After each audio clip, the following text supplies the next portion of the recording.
Hello everyone, I'm Dr. Promise. Today I would like to draw your attention on practical problem related to dividend policy Walter approach. Dear students, I hope you have understood about theoretical aspects of Walter approach which I had discussed with you in my previous online class.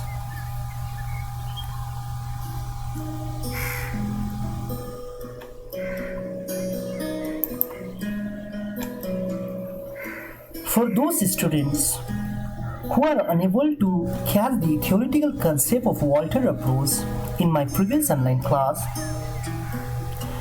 today I'm again going for revision. So I would kindly request you all to focus the given concept given in this slide.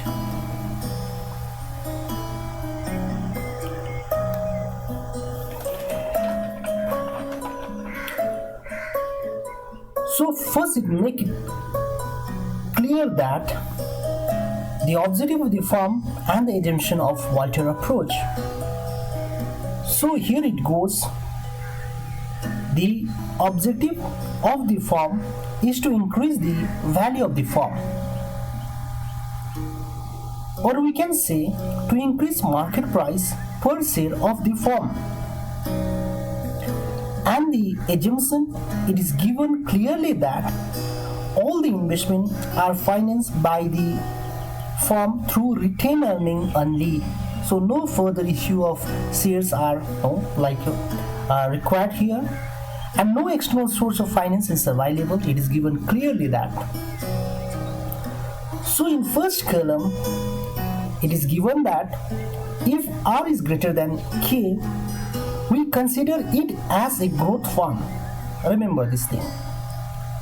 Again, for those students who are not clear about the alphabet R and K, please listen it carefully and please write in your notebook. R indicate internal rate of return, and make it clear that internal rate of return is an investment rate of return in your firm. And alphabet K indicate cost of capital. Again, please make it clear that cost of capital refers to the expected returns on the securities. So here in the column R is greater than K, it indicates the growth firm when internal rate of return is greater than the cost of capital, which I have explained you what the R indicate and what the K indicate. Again, in the case when R is less than K, it means declining firm, that internal rate of return is less than cost of capital. And third one is that R is equal to K, that it indicates normal firm. Now try to understand how the financial manager will take the decision. According to Walter approach, when the firm is growing, that R is greater than K in this case, then the prudential financial manager should have to retain 100% of their earning or profit, and dividend payout ratio should be 0. It is given here. In same way, where in case of declining firm, that R is less than K, internal rate of return is less than cost of capital, then the prudential financial manager should have to retain 0% of their earning, and dividend payout ratio should be high.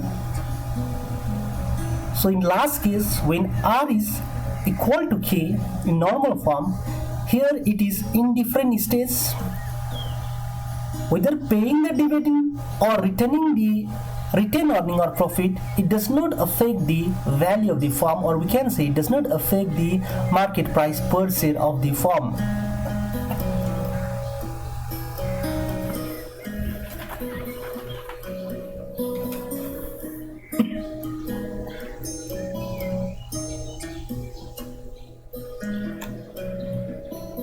So first, let me start with the formula of Walter approach. On the basis of this formula only, we can solve the problem.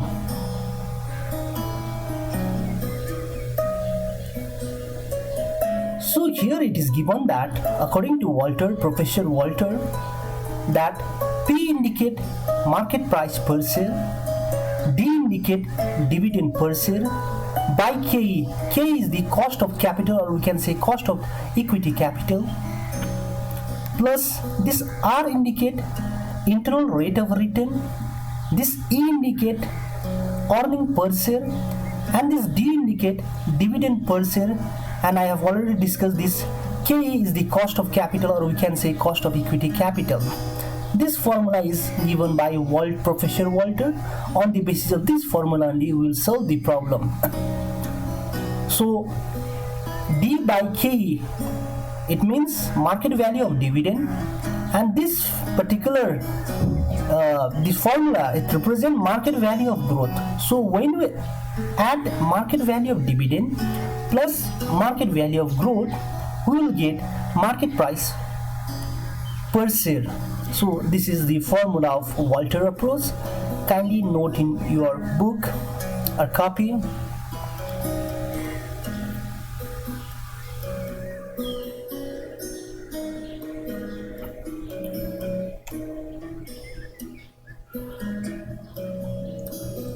So before solving the problem, first of all, I would like to start with the clarifications of the questions of dividend policy.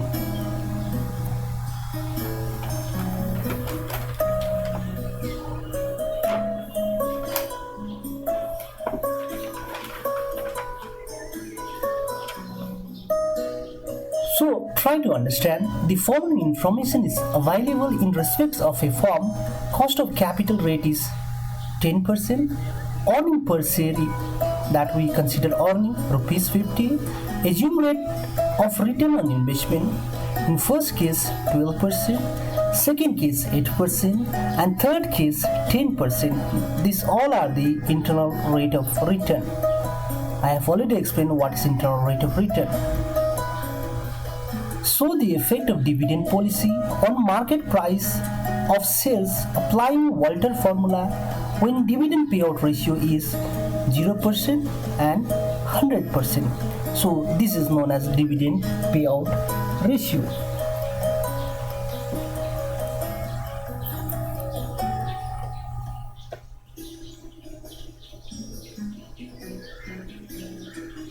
So now look carefully about this question.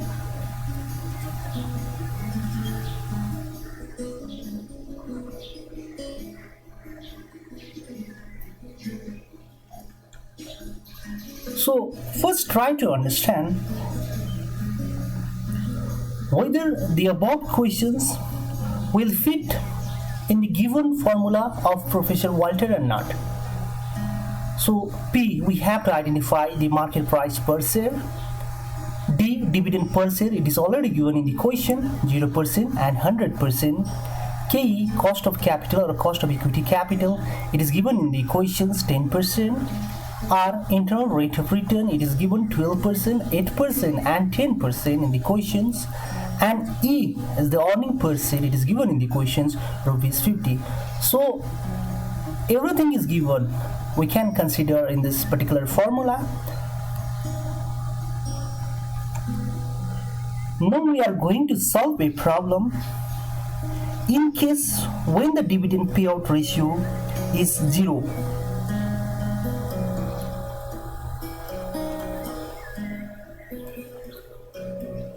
Here the problem has been solved. First of all, I would like to start with the clarifications of the given problem when the dividend payout ratio is 0. Then after, I will give one practical problem for you to solve.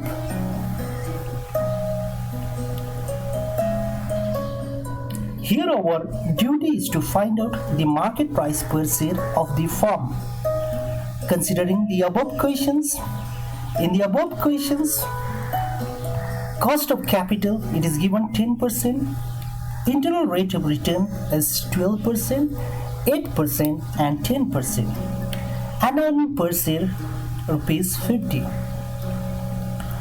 In first column, it is given R is greater than K, that is growth firm. In second column, it is given that R is less than K, it is a declining firm. And third case, it is given that R is equal to K, it is normal firm. Simply by taking above Walter formula, let's solve the problem.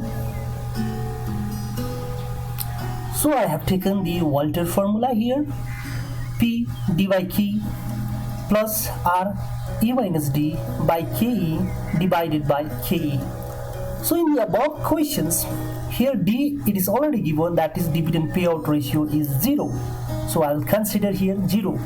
And KE, cost of capital, it is given 10%. So 10% divided by 100 we will get 0.10. So I will just take 0.10 plus R. It is given in the questions, first case in 12%. Consider this 12% only. So 12% divided by 100 we will get 0.12 into E is the earning per share 50 minus D. This problem is related when dividend payout ratio is 0. So we will just take 0 by KE. KE is the cost of capital. It is given that 0.10 and it is divided by KE, that's 0.10, that is 10 divided by 100, 0.10. So after taking this particular formula, we found that market price per share is rupees 600. In second case, by taking the same formula, only we have changed here that instead of writing 0.12, I have written here 0.08 because it is the case of 8%. So if I take same questions here, in this case when the firm is declining, we find that the market price per share is rupees 400. So in third case, formula is same, only I have changed here when the internal rate of return is 10%. 10% divided by 100, 0.1.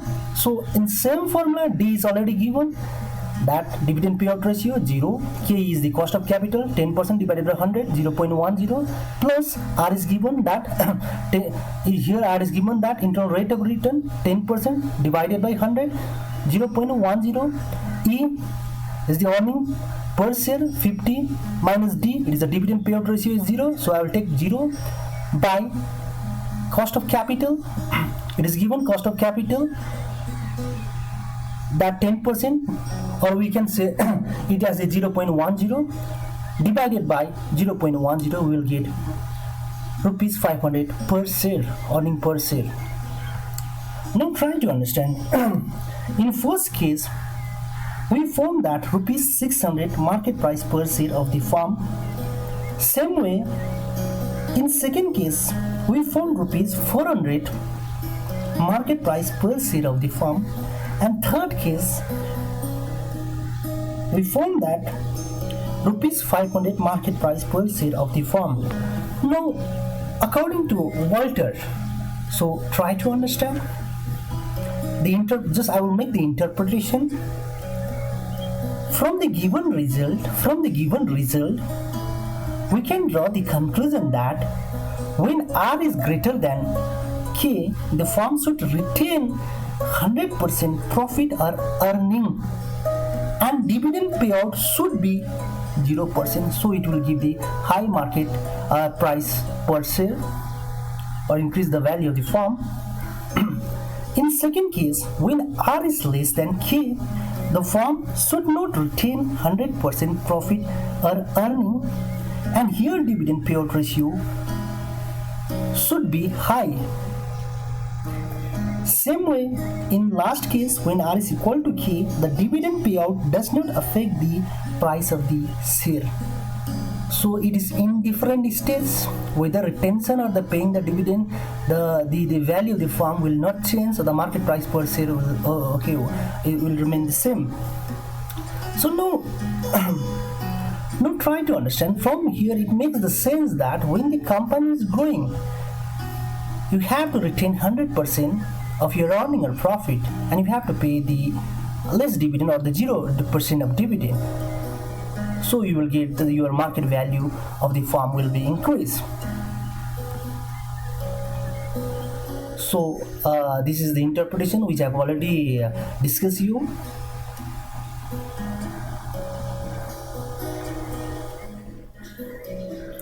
Now it's your turn to solve the problem when the dividend payout ratio is 100%. Again, I am repeating it. When the dividend payout ratio is 100%. Of what? 100% of earning. Remember these things. 100% of earning. In previous slide, in the questions, it is given that rupees 50 is your earning. So 100% of rupees 50 will be 50. So by taking the same formula, try to solve this problem. I have given the answer in first column. Market price per share will be rupees 500 in every case, whether the R is greater than K or whether the R is less than K or whether the R is equal to K. So kindly solve this problem.